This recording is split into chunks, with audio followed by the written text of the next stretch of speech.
Shalom, selamat Sabat bagi kita semua.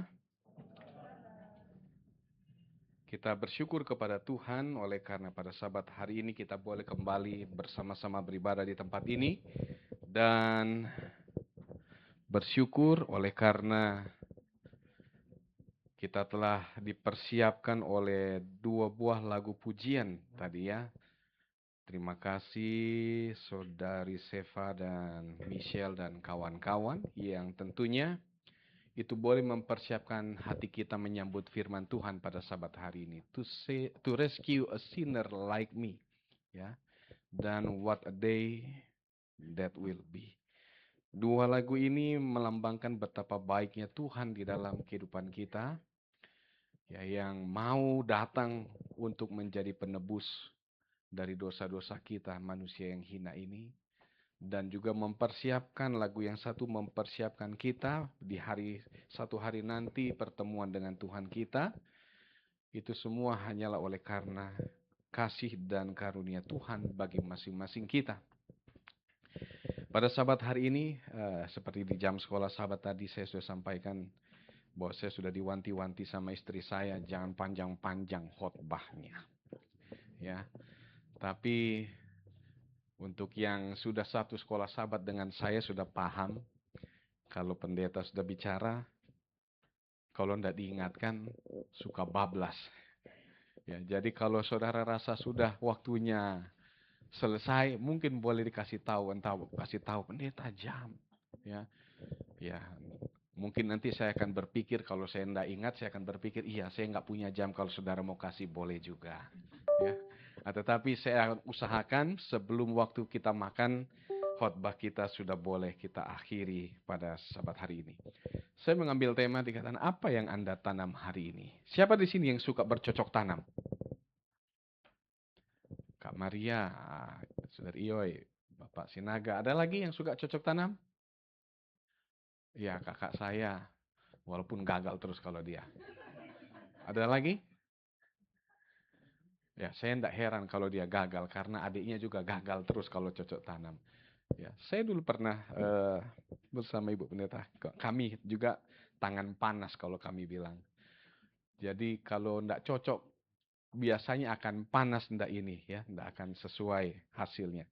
Kami pernah beli waktu kami pindah rumah di Sidoarjo, kami mau coba penuhi halaman itu dengan bunga-bunga yang bagus karena lihat bunga tetangga bagus-bagus. Memang bukan hanya rumput tetangga yang bagus ya, bunga-bunga tetangga juga bagus-bagus. Kemudian saya bilang, ayo kita pergi. Kemudian Ibu Pendeta juga, ayo kita cari bunga, kita cari ke tempat jual tanaman-tanaman. Di Sidoarjo tidak banyak kayak di Jakarta, ya. Hanya beberapa tempat jualan bunga-bunga yang bagus. Selebihnya itu hanya jual-jual kayak rumput-rumput dan lain-lain seperti itu. Kami dapat di satu perumahan, kemudian lihat-lihat. Lihat, ini bagus warnanya. Itu bagus warnanya. Ini bagus. Ini pohonnya bagus. Nanti kalau besar bagus ini segala macam. Lihat di internet, ini jenis apa, kemudian yang mana yang bagus kita coba tanya. Ada semua, ya, hampir ada semua ya waktu itu ya. Ada satu yang kita nggak beli, palem botol karena harganya mahal, ya. Tapi itu pun yang kami beli sampai di rumah, semua ditata sama tukang itu. Kami hampir mengeluarkan 1 juta lebih untuk semua bunga-bunga itu dan segala perkakasnya, ya. Dan kami tanya, bagaimana cara ngerawatnya? Oh, Bapak nanti tiap ini begini, kemudian kasih pupuk, siram, dan lain segala macam. Sudah dijelaskan dengan ini. Kemudian saya juga ngambil satu pot yang kosong, saya isi tanah, saya beli bibit cabai. Tabur di situ beberapa, tumbuh nanti. Dan pada akhirnya berapa bulan bertahan? Hanya beberapa bulan saja, satu demi satu bunganya mulai rontok. Bunga yang tadinya cerah mulai pudar. Entah saya pikir ini di krayon kena disiram air, kayaknya luntur krayonnya atau bagaimana. Pokoknya itu jadi berbeda sekali. Itu makanya saya bilang kami berdua punya tangan yang panas untuk cocok tanam. Ya, jadi tidak heran kalau kakak saya juga gagal, adiknya pun juga gagal soalnya ya. Dan sorry. Ini ayat inti kita di Mazmur 132. Pujilah Tuhan, hai jiwaku, dan jangan lupakan segala kebaikannya. Saudara lihat ini? Apa yang aneh dari ini? Ya? Yang mana? Oh, ini pohon anggur ini ya. Daunnya pohon anggur, buahnya durian. Ah, kalau ini bagaimana? Ini pohon pisang, buahnya manggis. Ya. Kalau ini pohon cabai, tetapi ada pohon pisang. Kira-kira menurut saudara-saudara bisa enggak hal ini terjadi? Ya? Bisa hal ini terjadi? Ada yang pernah melihat? Ya? Nah, siapa tahu ada yang sudah pernah lihat. Bagaimana? Oh, hanya dicantol-cantolin ya. Saya juga pernah cantolin uang jadi pohon uang. Ya. Secara realnya hal ini tidak akan mungkin bisa terjadi. Ini adalah bukan rekayasa genetik, tetapi ini adalah rekayasa AI. Ya. Di mana apa yang kita tanam biasanya yang kita tabur adalah apa yang kita tuai adalah apa yang kita tanam. Ya. Kalau kita menanam pohon cabai maka harusnya ini tidak ada. Aduh, ini kenapa nyangkut-nyangkut sebentar ya. Oke. Seharusnya ini tidak akan ada yang warna kuning. Ya. Karena ini adalah pohon cabai. Kalau yang ini tidak akan mungkin bisa terjadi. Walaupun mau direkayasa genetik seperti apapun, pohon pisang akan tetap menghasilkan apa? Pisang. Dan ini pohon anggur akan tetap menghasilkan anggur, bukan durian. Karena apa yang kita tanam itu juga yang akan kita tuai di dalam kehidupan ini. Kalau kita lihat ayat inti kita tadi ya di dalam Mazmur 132 dikatakan, pujilah Tuhan hai jiwaku dan janganlah lupakan segala kebaikannya. Perhatikan kalimat ini, jangan lupakan segala kebaikannya. Kenapa Daud katakan demikian? Karena manusia mudah mengingat masalah tetapi mudah melupakan berkat Tuhan. Kita lebih cenderung mengingat masalah ketimbang apa yang Tuhan sudah berikan dalam bentuk berkat kepada kita. Dan Raja Daud, dia sudah mengenyam segala kebaikan Tuhan di dalam kehidupannya. Begitu luar biasa pengalaman Raja Daud ini. Dia punya kehidupan sampai dia hampir berulang kali mati, tetapi Tuhan menolong dia. Sehingga dia bilang apa? Jangan lupakan segala kebaikan Tuhan di dalam kehidupan kita.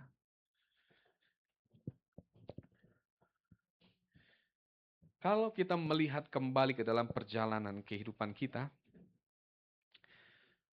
maka kita pun juga akan menemukan hal yang sama. Saya mau tanya, berapa banyak dari antara kita pernah marah sama Tuhan?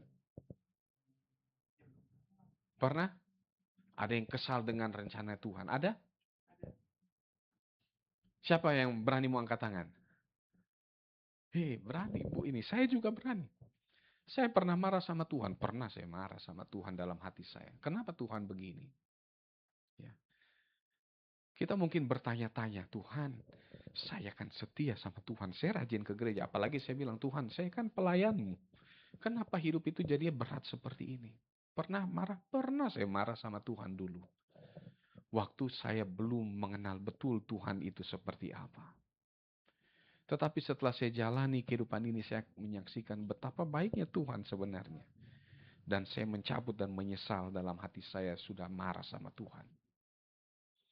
Saya harus akui itu. Sebagai pendeta pun kami pun mungkin pernah merasa aneh di dalam hidup ini. Kok kami melayani Tuhan tetapi hidup itu rasanya seperti ini.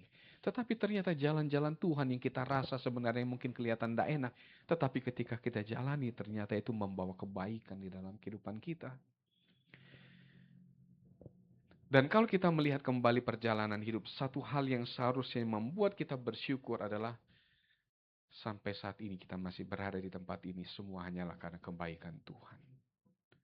tidak lebih daripada itu. Bukan karena kemampuan kita, bukan karena kemampuan saya, kesanggupan ataupun apa yang saya miliki sehingga saya bisa bertahan sampai sekarang. Semua hanyalah karena kebaikan Tuhan.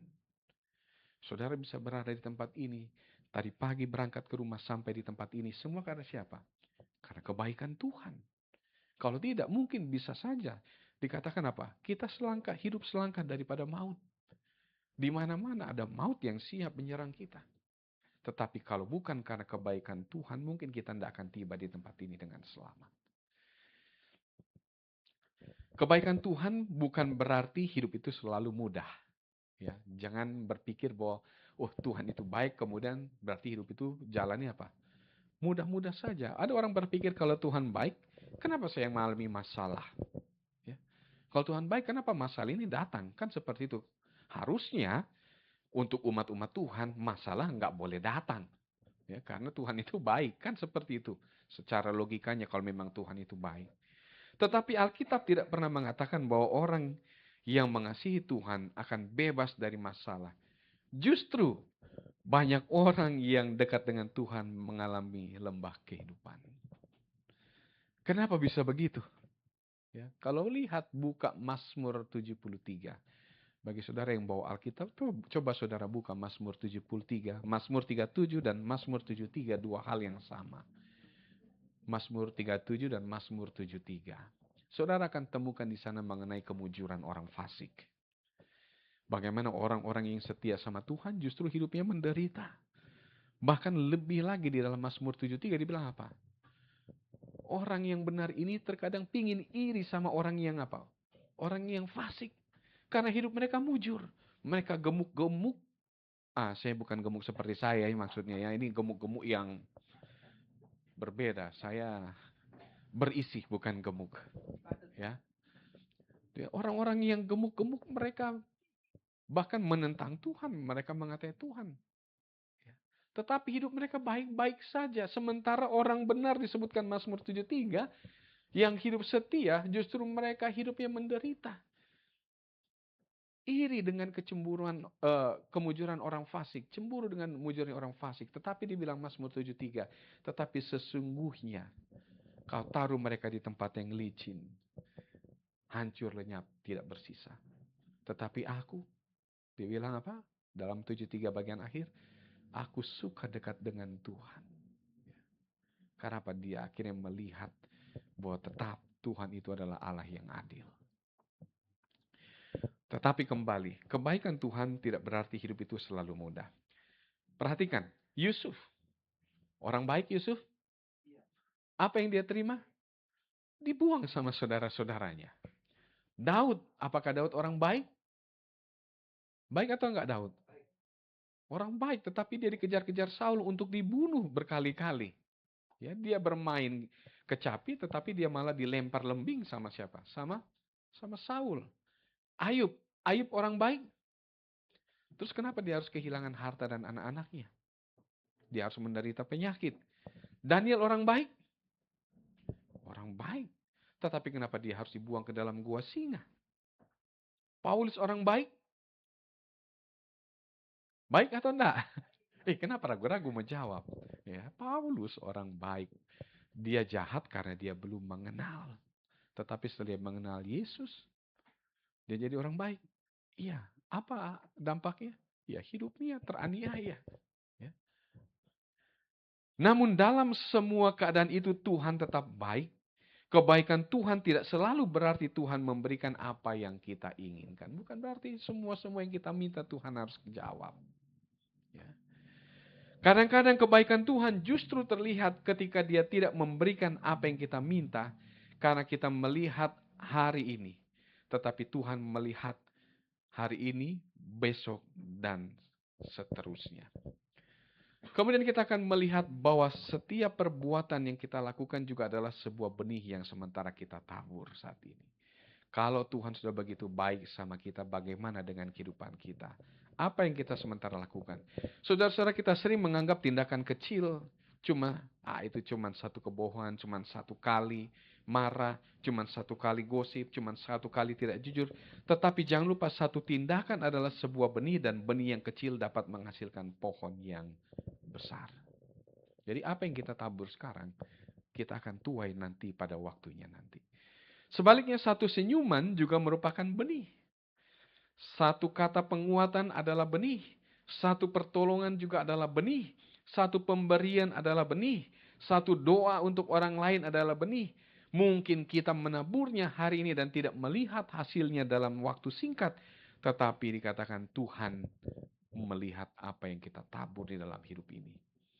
Kita menuai lebih banyak daripada yang kita tabur. Dan ini prinsip yang sangat penting. Karena petani menanam satu biji jagung. Ya, petani hanya menanam berapa? Satu biji jagung, tetapi ketika panen dia mendapatkan berapa banyak biji jagung? Sedikit atau banyak? Yang dia tuai cuman, yang dia tabur cuman berapa?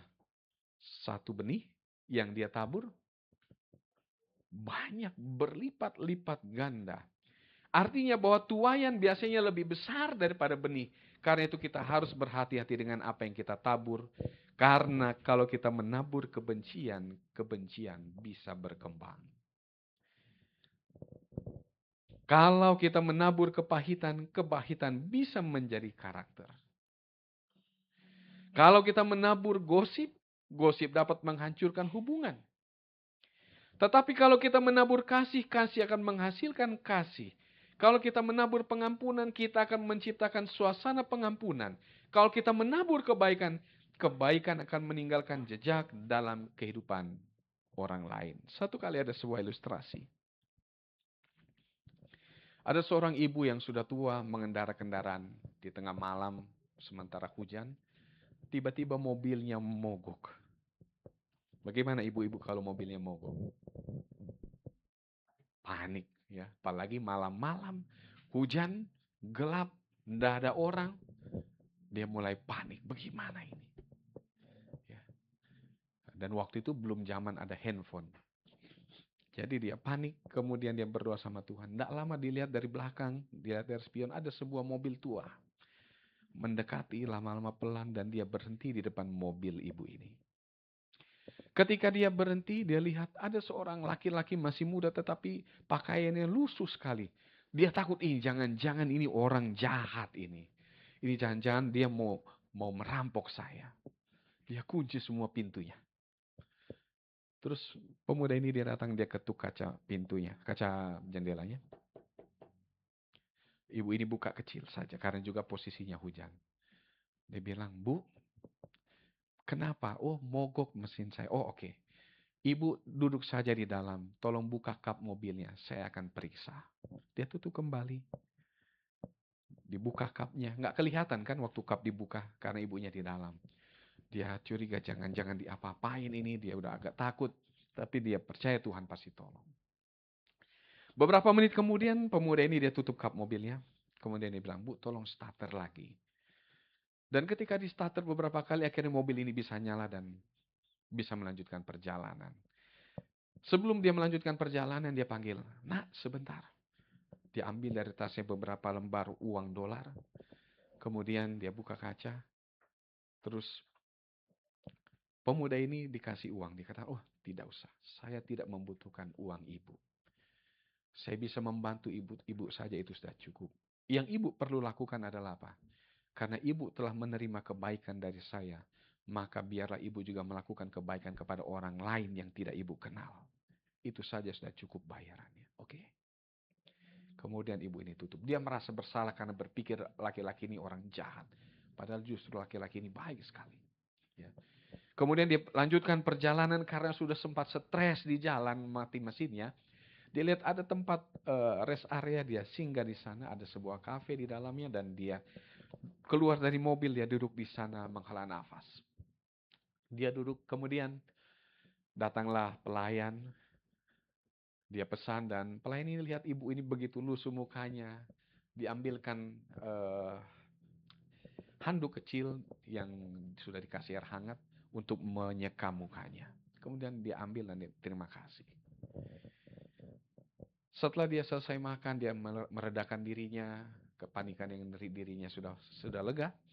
Dia mau lanjutkan perjalanan, dia lihat ini, pelayan perempuan ini, dalam kondisi hamil besar. Sudah berapa usia kandungan? Sudah tidak lama lagi melahirkan. Oh, oke. Kemudian ibu ini keluar, tetapi di bawahnya dia taruh di situ beberapa lembar uang sebesar $2.500. Dia masukkan di bawah sebagai tip. Dan ada sebuah catatan di sana. Sebuah catatan. Dan akhirnya dia pergi keluar dan perempuan ini dia bersihkan meja dan dia lihat ada uang di bawahnya $2.500 dan sebuah catatan. Ini adalah bagaimana saya membayar kebaikan yang saya telah terima dari orang yang telah menolong saya. Biarlah kamu juga melakukan hal yang sama. Melakukan kebaikan, berterima kasih dengan melakukan kebaikan kepada orang lain di luar sana. Dia menangis perempuan ini. Sampai dia tiba di rumah, dia ketemu dengan suaminya. Dan dia beres-beres, dia bersih-bersih. Akhirnya mereka tidur bersama. Dan dia bilang gini, suamiku, kamu tidak usah khawatir tentang biaya. Karena ada orang yang sudah menolong saya pada saat di restoran tadi.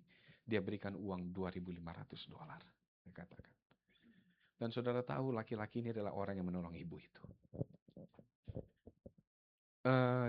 Dia berusaha mencari uang buat lahiran anaknya. Tetapi dia tidak dapatkan sampai dia punya muka lusuh. Tetapi dia yakin Tuhan pasti tolong. Dan ternyata kebaikan yang dia lakukan kepada ibu itu kembali juga kepada siapa? Kembali kepada dirinya.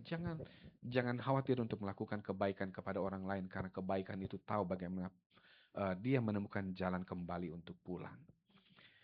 Jadi kalau kita rasa kebaikan kita anggap sebagai satu hal yang biasa yang mungkin orang gak akan balas, jangan lupa. Dia tahu bagaimana cara kembali kepada si pemberinya. Dan bagaimana hasil yang lebih besar daripada yang dia berikan, itu pun pernah kami alami. Ini pun adalah sebuah kesaksian yang mungkin saya sering bagikan pada waktu di jemaat sebelumnya. Ketika kami menikah tahun 2012, saya ingat sebelum kami menikah sebenarnya saya dengan ibu pendeta sudah cari-cari apartemen, cari-cari rumah untuk tinggal kalau sudah menikah. Tetapi setelah kami menikah ternyata ya saya dengan ibu pendeta ini sama-sama subur. Ya, langsung diberikan keturunan sama Tuhan. Padahal kami masih suka mau jalan-jalan dulu berdua, mau pacaran dulu. Karena kami hanya pacaran 1 tahun kemudian menikah. Saya bilang sama ibu pendeta, saya tidak mau pacaran untuk jagain jodoh orang, totonya nggak menikah nanti. Lebih baik cepat-cepat saja, tapi habis itu kita pacaran lagi. Ya, jadi saya tadi masih mau begitu. Jadi jangan lama-lama irak pacarannya ya. Tadinya saya mau seperti itu. Tapi ternyata Tuhan berikan anak pertama. Jadi waktu itu saya ingat papa saya bilang, gak usahlah kalian keluar dari rumah. Rumah ini kan banyak kamarnya. Ya. Lebih baik kalian simpan aja uang itu sebagai tabungan supaya nanti kalau kalian mau keluar sudah ada tabungan. Ya. Dan kebetulan supaya bisa langsung dekat dengan cucu, saya pikir ya oke lah, tidak ada masalah. Nanti berapa tahun kemudian kami mungkin juga pindah. Tetapi waktu itu semuanya enak karena tinggal di rumah orang tua, makan gratis, listrik gratis, air gratis. Bahkan susunya anak juga masih oma opaknya yang suka beliin, ya.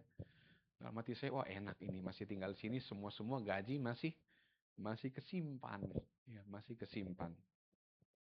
Paling hanya kalau lagi kami pacaran keluar baru keluar uang. Sampai satu waktu tahun 2015 kami dipindah ke Jawa Timur. Yang menjadi kekhawatiran adalah semuanya sudah harus sendiri. Nggak mungkin kita mau minta-minta lagi bayar listrik, kemudian dan lain-lain, beli beras. Ya.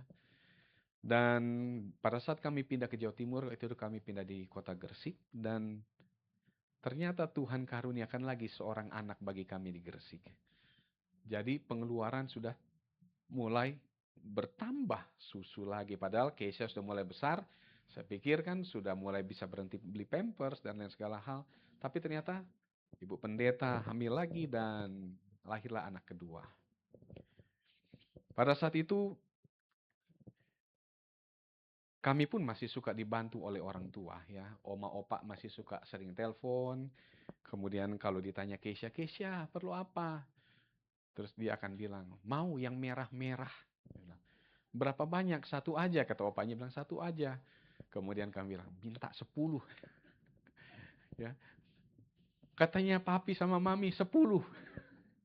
Ya anak-anak tidak bisa bohong. Kata mami papi minta 10. Tapi namanya opa lebih sayang cucu daripada anak.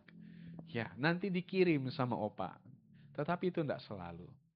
Sampai satu waktu kami punya tabungan habis.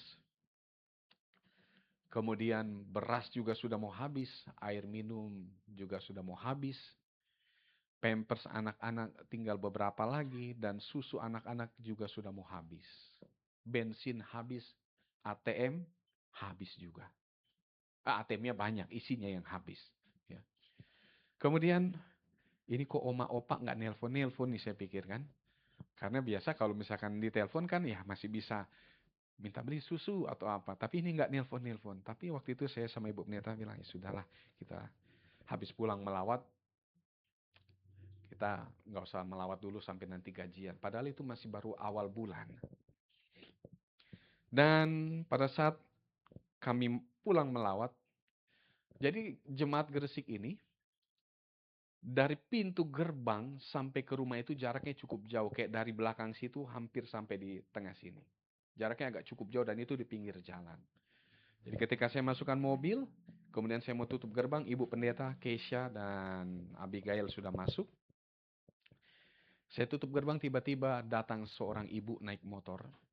Oh, enggak, dia jalan kaki. Dia jalan kaki, kemudian dia lihat saya. Dulu saya punya jidat ini ada hitam di sini. Nggak tahu sekarang juga mungkin masih ada hitamnya. Kalau saya stres biasanya hitam. Jadi saudara bisa lihat kalau saya lagi stres atau enggak. Ya, itu ada hitam di sini. Dia lihat kemudian dia datang. Selamat siang Pak Haji. Saya kan nggak ngeh yang dipanggil itu saya. Jadi saya tetap dorong aja pelan-pelan begini. Kemudian selamat siang Pak Haji. Sampai yang ketiga kali baru saya ngelihat dia. Oh, iya mungkin maksudnya saya nengok ini berarti saya. Oh iya selamat siang Bu. Bagaimana?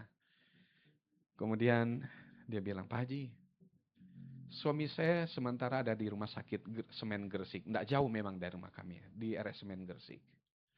Dia mau dioperasi. Ya. Tapi biayanya semua sebenarnya aman. Semua sudah ditanggung sama BPJS Pak Haji, dia bilang. Hanya ada beberapa obat saja yang tidak di-cover. Jadi saya harus keluarkan uang. Yang menjadi masalah saya nggak punya uang mau makan dan pulang. Dia orang Madura. Ke Madura dikatakan. Oh, ya, ya. Bolehkah saya minta tolong Pak Haji? Minta uang untuk saya beli makan dan untuk saya pulang ke Madura. Saya buka dompet. Cuman ada satu lembar warna merah. Wah, udah satu-satunya ini. Kemudian saya bilang, Bu, saya tunjukkan. Ini dompet saya isinya tinggal ini. Oh ya udah kalau gitu enggak usah Pak Haji. Enggak apa-apa, enggak apa-apa. Oh enggak gini Bu. Kalau ibu memang rasa lebih penting untuk ibu, saya mau kasih, saya bilang. Oh enggak usah, enggak apa-apa. Akhirnya saya kasih, saya bilang, ibu lebih perlu dari saya. Nanti Pak Haji makan bagaimana? Saya tahu Tuhan saya bisa kasih makan saya. Saya bilang, saya kasih. Dan saya tidak kasih tahu itu ke ibu pendeta. Ibu negara kalau tahu uang terakhir hilang, itu bisa memang langsung tidak makan saat itu. Ya. Jadi saya tidak bilang istri saya kalau uang terakhir itu saya sudah kasih. Ya. Jadi jangan ditiru ya bapak-bapak ini ya. Harus jujur-jujur sama istri. Ya, nanti Cliff juga kalau udah menikah harus jujur-jujur sama istri ya. Ya. Tapi waktu itu saya tidak kasih tahu. Kemudian masuklah kami ke dalam, ibu itu pergi. Dia doakan saya, semoga Pak Haji begini, panjang umur, rezeki dan segala macam. Waduh, panjang memang dia sebutkan. Kemudian amin, saya cuma bilang amin, amin. Dia tidak tahu saya pendeta. Karena di situ nggak ada pelang gereja. Ya. Kemudian dia pulang, saya masuk sambil geleng-geleng, garuk-garuk kepala. Apalah, saya mau cari uang dari mana buat anak-anak saya dan istri. Tapi sudahlah. Karena gereja itu pastorinya itu persis di sebelah gereja dan itu nyambung. Siang itu sudah mau hujan, saya pergi ke dari pastori saya pergi ke gereja dan saya berlutut persis di depan mimbar. Saya bicara sama Tuhan. Tuhan, saya bilang saya sudah lama Tuhan nggak kasih istri saya makan yang enak. Bagaimana saya sebagai kepala rumah tangga nggak ngasih istri saya makan yang enak? Kalau boleh Tuhan kasih berkat supaya saya kasih istri saya makan enak. Amin. Selesai. Saya berdoa cuma itu aja. Nggak panjang-panjang. Selesai saya balik ke kamar dan itu hujan deras. Hujan deras. Wah ini nggak dijawab sama Tuhan ya hujan deras saya pikir kan. Tapi saat kami mau tidur, handphone ini berdering dan yang nelpon adalah anggota jemaat kami yang selama saya di sana bahkan sampai saya oh pergi pas pergi sudah. Selama saya ada di situ, dia tidak pernah masuk gereja. Hanya anaknya saja. Dia telepon kemudian, oh ya bapak ini sampai saya pergi dari Gresik itu pun juga nggak pernah masuk gereja. Hanya sering kita layani ke rumah. Dia telepon, dia bilang, anak ini telepon, Pak Pendeta, saya ada di depan rumah. Dia memang sering ke rumah. Oh lagi hujan berarti dia mau berteduh. Jadi saya pergi keluar. Saudara tahu pada saat saya keluar, di tangannya kiri kanan ada kantong plastik warna merah yang besar. Saya lihat ada mobilnya dan ternyata ada bapaknya di mobil. Dia bilang, Pak Pendeta, masuk dulu. Enggak, saya cuman bapak mau nitip ini katanya. Jadi beberapa hari sebelumnya kami melawat ke sana bicara tentang makanan vegetarian. Dan dikasih tahu di Surabaya ada makanan vegetarian enak pendeta. Saya belum tahu waktu itu. Dan ternyata dia bawakan itu. 2 plastik besar. Dan saya belum tahu sebenarnya isinya makanan. Pokoknya cuma diterima. Ini ada titipan dari papi. Dikasih. Kemudian mereka jalan. Dia bilang, Pak Pendeta saya nggak mampir. Saya lanjut ke Surabaya. Oke, nggak apa-apa. Kebetulan meja makan di Jemaat Gresik itu adalah meja pimpong. Ya, meja pimpong yang besar. Kemudian dialasi plastik supaya kelihatan seperti meja makan. Ya, besar sekali. Dan plastik itu waktu saya buka isinya semua makanan vegetarian ditambah dengan beberapa nasi bungkus. Hanya nasinya saja. Wah, saya langsung buka, saya hidangkan di meja. Setengah meja pimpong itu penuh makanan semua. Saya bangun ini Bu Pendeta. Bangun. Ayo kita makan. Makan apa? Udah pokoknya Tuhan sudah kirim burung gagak, kita tinggal makan aja. Dari mana? Udah kita makan dulu. Pas dia lihat, banyak meja makanan itu makanan enak-enak. Ya. Dan kita coba satu-satu rasanya enak sekali. Dan salah satu yang kami suka adalah gulai vegetarian dari jamur dia. Ini sebenarnya Ibu Pendeta bilang, jangan diomongin malu saya katanya. Karena bisa tahu hasilnya besarnya seperti apa kami berdua ya. Dan pada waktu itu, karena itu makanan tidak terlalu banyak, saya hanya makan irit-irit, pakai nasi sama kuahnya saja. Itu sudah enak sekali rasanya. Ya. Dan dia makan sisanya, masukkan ke kulkas, kemudian nasinya masukkan di magicom supaya masih bisa dimakan. Oke, selesai makan sudah kenyang perut. Karena belum punya bensin, belum bisa pergi melawat, kami kembali ke kamar. Ibu pendeta ke kamar, anak-anak ke kamar. Saya ingat, saya tadi berdoa seperti minta sama Tuhan, dan Tuhan langsung jawab. Kalau gitu saya mau balik lagi ke gereja. Saya berdoa lagi ke gereja. Saya berdoa ke depan mimbar, saya bilang, Tuhan, terima kasih Tuhan. Cepat benar jawabannya, saya bilang. Cepat banget jawabannya Tuhan. Tapi saya bilang gini, tapi kalau boleh, ada lagi nih tapinya. Kalau boleh Tuhan, kebetulan di sebelah daripada gereja itu adalah toko swalayan yang paling terkenal di kota Gresik. Kalau saudara pergi ke kota Gresik, saudara bilang Sarikat Jaya, sudah itulah toko yang paling besar di kota Gresik. Ya, dan persis di sebelah gereja. Saya bilang, kalau boleh Tuhan, saya juga udah lama nggak ngasih jajan anak-anak saya. Boleh nggak Tuhan, saya bisa jajanin anak-anak saya supaya mereka senang. Cuman itu kemudian amin, saya balik lagi ke kamar. Saudara tahu, pada saat kami tidur, tiba-tiba tante saya yang di Jakarta, dia punya anak ada di Surabaya. Dia telepon. Halo, Neta Andi. Kebetulan Abigail ini adalah anak yang paling supel dan dia banyak orang suka waktu dia masih kecil. Ya, orang gereja, saudara-saudara senang sekali dengan Abigail ini. Karena lucu sekali waktu Abigail. Kalau saudara lihat foto Abigail waktu kecil, lucu sekali anak kami ini. Rambutnya kriwil-kriwil begitu, gemuk dia. Waduh, menggemaskan sekali. Sehingga tante saya bilang, boleh nggak saya ke Gresik besok? Tante lagi mau ke Surabaya, tapi besok mau ke sana boleh nggak mau main sama Abigail? Dia bilang, boleh. Masa nggak boleh? Saya bilang. Dan betul besoknya dia datang, dia bermain dengan Abigail, dia foto-foto, dia ngobrol-ngobrol. Kemudian pas dia mau pulang dia bilang, tante mau pergi ke sebelah, ada yang mau dibeli di sebelah. Sekalian aja yuk ikut anak-anak. Atau kamu aja ikut belikan anak-anak jajanan katanya. Ah, enggak usah tante, enggak apa-apa, ayo ikut. Kamu kan yang lebih tahu jajanan anak-anak apa, oke. Walaupun dia tante saya ini orang yang masih tahu diri. Ya, ngambil seperlunya aja. Enggak ngambil yang seabrek-abrek banyak karena tante, oh ambil banyak-banyak, enggak. Saya orang yang tahu diri, saya ambil. Karena anak saya cuma dua, saya ambil wafer dua. Saya ambil es krim dua. Sama saya ambil cemilan dua, selesai. Saya bawa dorongan kecil, kecil isinya cuma itu. Tante saya bilang, nanti kita ketemu di kasir aja. Tante mau beli ada di, karena toko itu besar, kita berpisah. Sampai di kasir ketemu, dia lihat, kamu beli apa buat anak-anak? Dia bilang, ih, kenapa cuma ini? Dia bilang, ini ambil di mana di sana? Karena toko itu toko juga bisa satuan, bisa grosiran. Jadi dia ambil wafer itu, satu plastik besar, dia masukkan ke keranjang. Yang cemilan ini diambil satu kotak, dia masukkan ke keranjang. Es krim yang tadinya 10, isinya saya ambil 2, diisi 10 langsung diambilkan. Jangan, enggak apa-apa, kata tante saya. Dan akhirnya kami pulang, dibayarin, dan dia pulang ke Surabaya. Saya ingat lagi doa saya sama Tuhan. Aduh, Tuhan sudah jawab lagi. Saya kembali lagi ke gereja, saya berdoa sama Tuhan. Tuhan, terima kasih Tuhan. Karena doa saya dijawab lagi, saya bilang. Saya bilang, istri saya sudah. Anak-anak saya sudah. Saya belum Tuhan, saya bilang. Saya belum Tuhan. Tetapi saya bilang, karena saya belum, saya nggak minta apa-apa. Untuk saya ketika anak dan istri saya senang, itu sudah lebih dari cukup. Ya. Jadi saya tidak minta apa-apa dari Tuhan. Dan setelah itu saya berdoa, saya pulang lagi ke kamar. Saya masih di kamar tidur siang. Dan itu hujan. Waktu itu masih musim hujan. Cuman kembali jangan ditiru. Handphone ini saya taruh di bawah bantal. Saya tidur. Ketika kami tidur, tiba-tiba handphonenya bergetar. Dan saya lihat ini nomor yang nggak saya save. Nomor yang asing buat saya. Dan saya angkat. Ketika saya angkat, dia bilang, halo Pendeta Andi. Masih ingat dengan saya?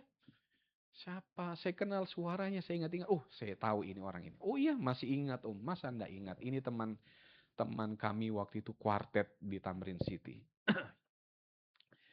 Ngobrol-ngobrol terus tiba-tiba bilang gini, Pendeta, saya cuma mau minta nomor telepon mama sama papa. Ada Om mau perlu ngobrol sama papa. Dikatakan, boleh enggak minta nomornya? Oh iya, saya kasih nomornya.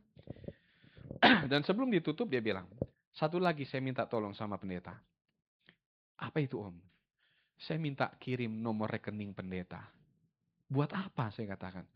Oh enggak apa-apa, enggak, ini hanya sedikit berkat aja. Oh enggak usah Om, saya bilang. Saya tahu kondisi Om ini. Enggak usah Om. Oh enggak apa-apa, buat jajan anak-anak aja, dia bilang. Enggak usah Om, anak-anak baru dijajanin sama tantenya. Sama omaknya. Baru dijajanin sama omaknya banyak sekali. Enggak apa-apa, ini cuma sedikit aja pendeta, tolonglah diterima. Akhirnya, oke nanti saya kirim. Saya bilang ke ibu pendeta, gimana, kita mau kasih atau enggak? Saya bilang, oh nanti aja. Tapi akhirnya saya kasih. Dan 15 menit kemudian, kalau zaman dulu, kalau kita tahu uang masuk dari mana? Ada yang masih ingat? Apa nomornya? Masih ingat? Kalau Mandiri apa? 3355. SMS dari 3355 berarti ada uang masuk itu. Ya. Sudah lupa nomor 3355, itu yang kasih makan ya. Ya. Nah, itu masuk beberapa saat kemudian. Saya lihat jumlahnya, saudara tahu, setengah dari jumlah gaji saya dikirimkan di situ.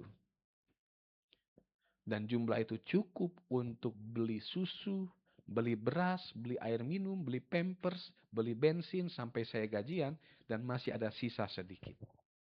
Masih cukup banyak. Saya bilang, baik sekali Tuhan ini. Kemudian saya kembali lagi ke gereja, saya berdoa, Tuhan kan saya nggak minta apa-apa Tuhan, tapi Tuhan kasih. Ya, tapi saya bersyukur Tuhan untuk itu. Amin, selesai. Udah mulai beli kan. Bisa beli susu, beli ini dan segala macam, dan masih ada uang sisa. Saudara tahu, tidak sampai di situ kebaikan Tuhan.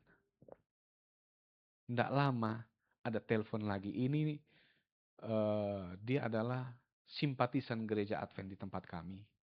Dia kerja di Gresik, dia rajin ke gereja. Dia telepon, "Pendeta, saya ada kirim supir di depan, ada mobil di depan, cuman karena diketuk-ketuk nggak ada yang keluar, jadi saya telepon pendeta."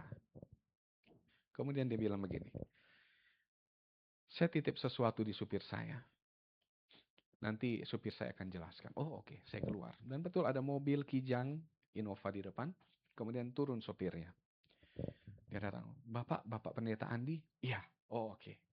Dia keluarkan dari kantongnya ada 2 buah amplop. 2 buah amplop ini dikatakan, "Yang satu ini buat pendeta." "Ini buat pendeta." Pendeta terima, oke. Sudah dia foto, bosnya sudah terima. Kemudian yang satu lagi, ini adalah bantuan untuk anggota jemaat. Tetapi semua saya serahkan pengelolaannya sama pendeta. Pendeta yang lebih tahu mana anggota yang membutuhkan, pendeta boleh kelola itu. Dan dia foto. Selesai, saudara tahu ketika saya buka, jumlahnya lebih dari 1 bulan gaji saya. Dan itu bukan satu kali itu saja dia berikan. Itu setiap bulan dia berikan selalu dengan apa? Rutin dia berikan. Termasuk yang bantuan kepada anggota. Bahkan anggota saya sudah sampai bingung. Mau buat kelola usaha apa lagi karena banyak uang yang dikasih. Yang satu lebih dari jumlah amplop saya, yang satu setengah daripada gaji saya. Silahkan pendeta kelola. Ya. Saudara boleh melihat, saya hanya mengeluarkan uang berapa banyak? Hanya mengeluarkan uang 100.000 yang saya tabur kepada orang lain. Tetapi kebaikan yang saya tuai lebih daripada apa yang saya taburkan. Jadi tidak usah khawatir ketika kita melakukan kebaikan kepada orang lain. Mungkin yang kita terima bukan langsung dari orang yang kita tolong.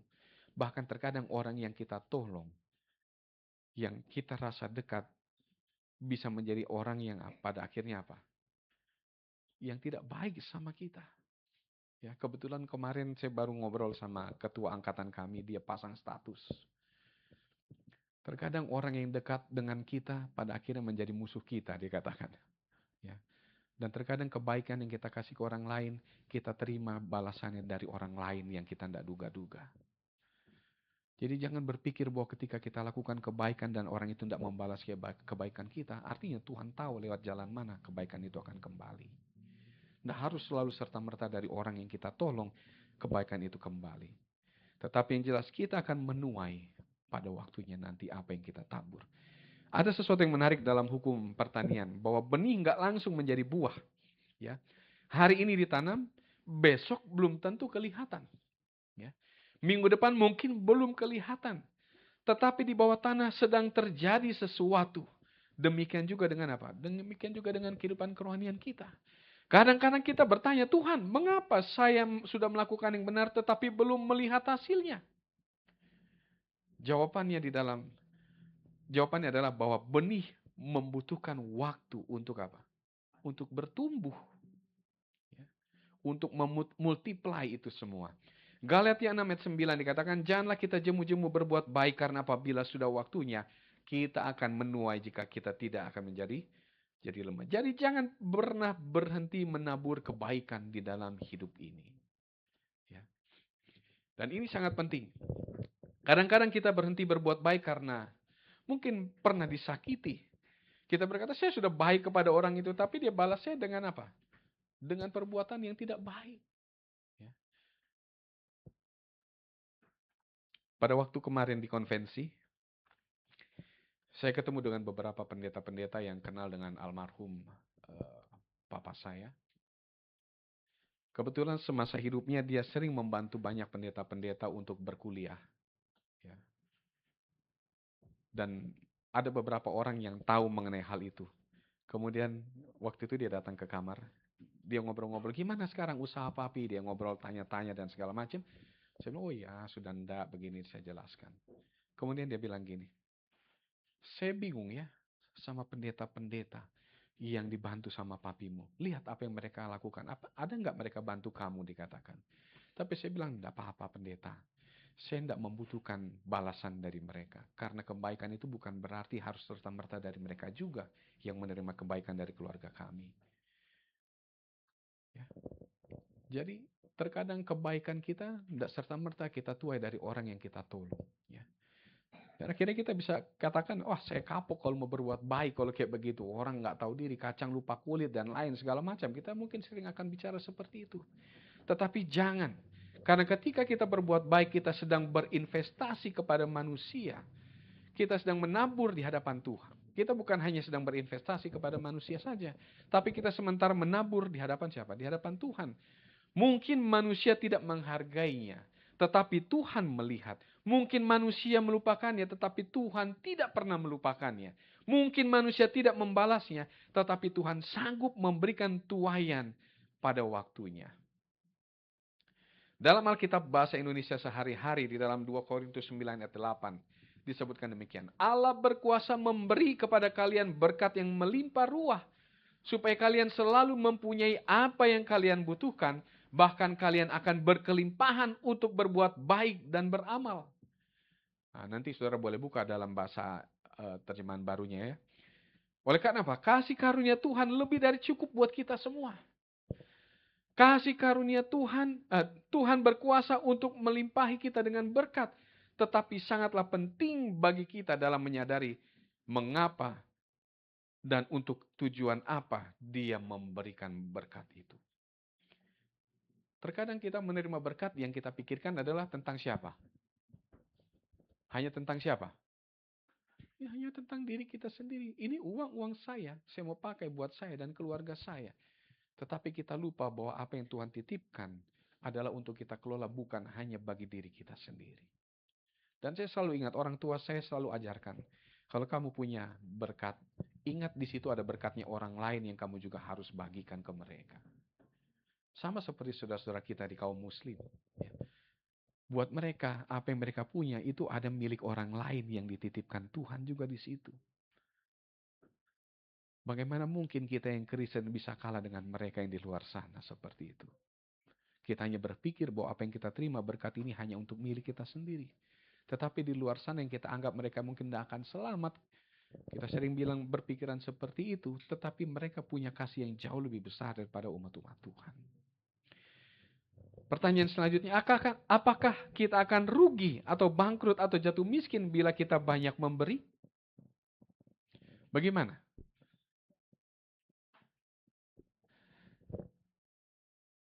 Amsal 11 ayat 24. Boleh buka Amsal 11 ayat 24. Saya mau minta Sheila dulu. Sheila boleh baca Amsal 11 ayat 24. Supaya kita bisa lihat apakah ketika kita menabur kebaikan kita akan menjadi miskin? Apa kita akan bangkrut? Ayat 24.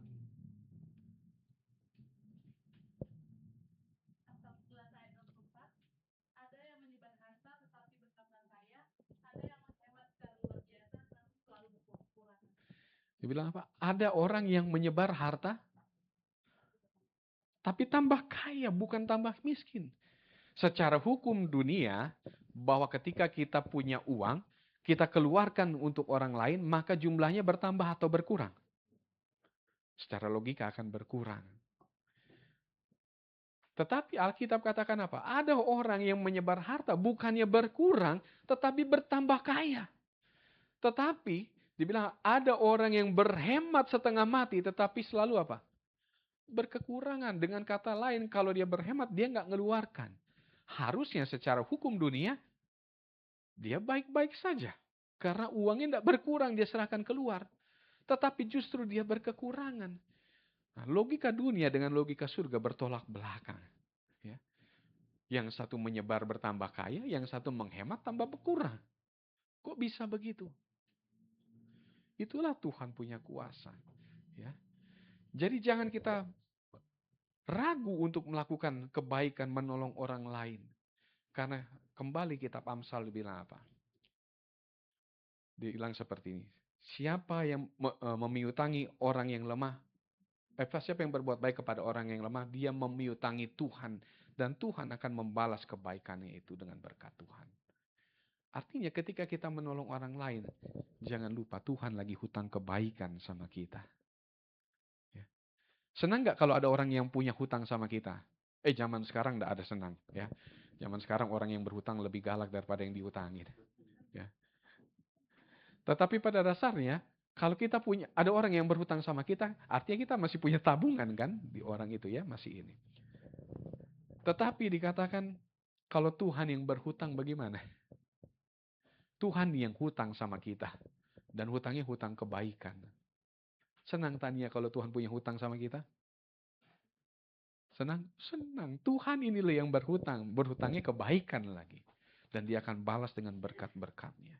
Jadi ketika kita berbuat baik kepada orang lain, Tuhan sementara berhutang kebaikan sama kita. Itu investasi di surga itu nanti. Ya.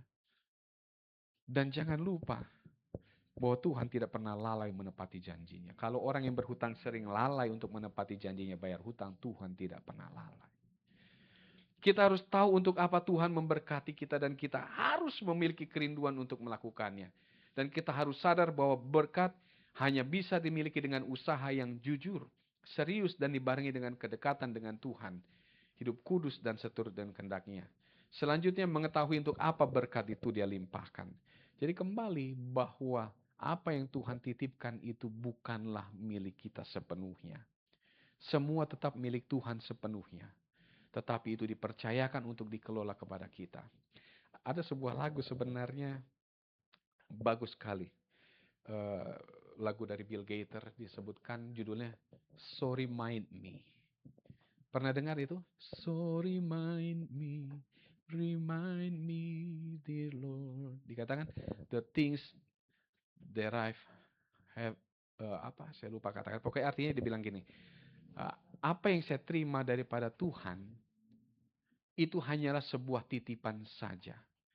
Dan kalau saya sudah mulai merasa sombong, dibilang apa? Ingatkan saya Tuhan dari mana itu asalnya. Ya. Dan untuk apa Tuhan berikan itu. Itu hanya dibilang apa? Itu hanya sebuah pemanis yang Tuhan berikan kepada kita untuk membuat hidup kita lebih bahagia. Tetapi bukan berarti semuanya adalah milik kita sepenuhnya. Ya, nanti saudara boleh dengar lagi. So remind me, dear Lord. Bagus sekali kalimat itu. Karena seringkali kita berpikir semua yang kita dapat usaha saya. Karena kepintaran saya. Karena kemampuan saya bisa menghasilkan ini semua. Tetapi lagu itu diingatkan. Kamu harus ingat semua itu asalnya dari Tuhan. Ya. Nah, sebenarnya ada satu cerita ini. Tapi karena sudah mau jam 11:30 takut saudara. 1:30 takut saudara nanti lapar. Ya. Ini berbicara tentang janda di Sarfat, saya akan persingkat saja. 1 Raja-Raja 17 ayat 9 sampai 24. Ini baru khotbahnya sebenarnya. Tapi saya persingkat saja. Saudara, saya yakin kita semua sudah pernah dengar cerita janda di Sarfat, bukan? Sudah pernah? Ada yang belum pernah mendengar cerita janda di Sarfat? Supaya kita ulangi lagi? Ya, kalau sudah kan tidak sampai 1:30 nanti kita. Cerita janda di Sarfat berbicara ketika Elia dia pergi dikejar oleh Isabel dan dia harus tinggal di tepi sungai Kerit sampai sungai itu kering. Ya. Dan dia harus pergi, Tuhan katakan pergi ke Sarfat, temui seorang janda. Apa yang dilakukan Elia? Dia ketemu dengan janda itu dan dia bilang, tolong buatkan bagiku apa? Roti untuk aku makan. Apa jawaban janda itu? Tuhan, ini tepung dalam tempayan dan minyak dalam buli-buli ini adalah yang terakhir. Ini akan saya masak dan saya akan makan bersama dengan anak saya dan setelah itu kami akan mati kelaparan. Kenapa? Karena pada waktu itu hujan belum turun. Sehingga panen semua gagal dan orang kelaparan pada waktu itu. Termasuk janda ini. Tetapi Elia kata apa? Tidak apa-apa, buatkan dulu bagiku dan setelah itu buat bagi engkau dan juga bagi anakmu. Apa kata janda ini? Ya karena engkau yang katakan demikian, dia lakukanlah itu. Dan saudara tahu apa yang terjadi? Kebaikan yang dilakukan oleh janda Sarfat ini dikembalikan oleh Tuhan berlipat-lipat ganda banyaknya. Dibilang apa? Tepung dalam tempayan ini tidak akan habis. Minyak dalam buli-buli ini tidak akan habis sebelum hujan apa? Hujan turun. Artinya ketika hujan turun, orang sudah bisa menanam kembali dan menghasilkan sesuatu untuk mereka makan. Saudara perhatikan, apa yang saya sampaikan sebelumnya, ini pun berdasarkan juga dari firman Tuhan. Yang kita tabur sekian, yang kita akan tuai akan berlipat ganda Tuhan buat. Jadi tidak usah khawatir tentang hidup kita. Apa yang dikehendaki Tuhan adalah kita harus mau memberkati orang lain dengan segala berkat yang kita peroleh dari Tuhan. Mari kita periksa sudah sejauh mana kita telah menggunakan berkat yang telah kita terima dari Tuhan. Karena semua pemberian yang kita lakukan dengan tulus didasari kerinduan dan kasih kita pada Tuhan dan sesama tidak akan pernah berakhir sia-sia. Kebaikan itu akan tahu kapan dia akan kembali kepada kita dan lewat mana dia akan kembali kepada kita. Jangan kita melakukan kebaikan dan berharap orang itu akan berlaku baik juga kepada kita. Artinya kita punya in reward-nya sebenarnya kalau kita lakukan hal seperti itu. Ya. Tidak peduli seberapapun yang bisa Anda berikan saat ini, sekalipun sangat kecil jumlahnya atau bukan dalam bentuk materi, semua itu akan sangat bernilai di mata Tuhan jika dilakukan dengan motivasi yang benar. Karena Tuhan selalu sanggup mencukupkan bahkan memberkati dengan berkelimpahan. Dan dikatakan saat kita memberi, kita akan diberi. Ketika kita banyak menabur berkat, kita akan menuai kelimpahan. Ya. Paulus mengingatkan kita dalam Kisah 20 ayat 35 dikatakan, dalam segala sesuatu telah kuberikan contoh kepada kamu, bahwa dengan bekerja demikian, kita harus membantu orang-orang yang lemah dan harus mengingat perkataan Tuhan Yesus. Sebab ia sendiri telah mengatakan, adalah lebih berbahagia memberi daripada menerima. Siapa di sini yang suka menerima? Saya suka menerima. Ya. Siapa di sini suka memberi? Saya juga suka memberi. Tetapi saudara akan menemukan satu perbedaan yang sangat-sangat besar ketika menghidupkan kedua-duanya. Ketika kita menerima, kita senang? Iya, kita pasti senang. Tetapi ketika kita bisa memberi kepada orang lain, perasaan senang itu akan jauh berlipat-lipat ganda daripada hanya sekedar memberi. Daripada hanya sekedar menerima. Sebagai kutipan yang terakhir ini, Jerry Smith. Ini bukan Jerry ini ya. Bukan kok Jerry ini. Dikatakan, Jerry Smith dia katakan, it's good to be blessed. It's better to be a blessing. Bagus kita bisa menerima berkat, tetapi adalah lebih baik ketika kita bisa menjadi apa? Menjadi berkat bagi banyak orang. Oleh karena itu melalui khotbah yang saya tidak bisa bilang singkat sebenarnya, khotbah yang siang hari ini kita telah dengarkan, menolong kita untuk menyadari. Karena sekarang seperti Alkitab katakan, kasih semakin dingin. Tetapi biarlah kasih umat-umat Tuhan tidak pernah menjadi dingin. Kita akan selalu bisa menabur kebaikan di dalam kehidupan kita, supaya orang melihat siapa Allah yang kita sembah. Sehingga melalui kebaikan-kebaikan yang kita lakukan, bukan hanya kita menerima berkat nanti daripada Tuhan, tetapi melalui kebaikan yang kita berikan kepada orang lain.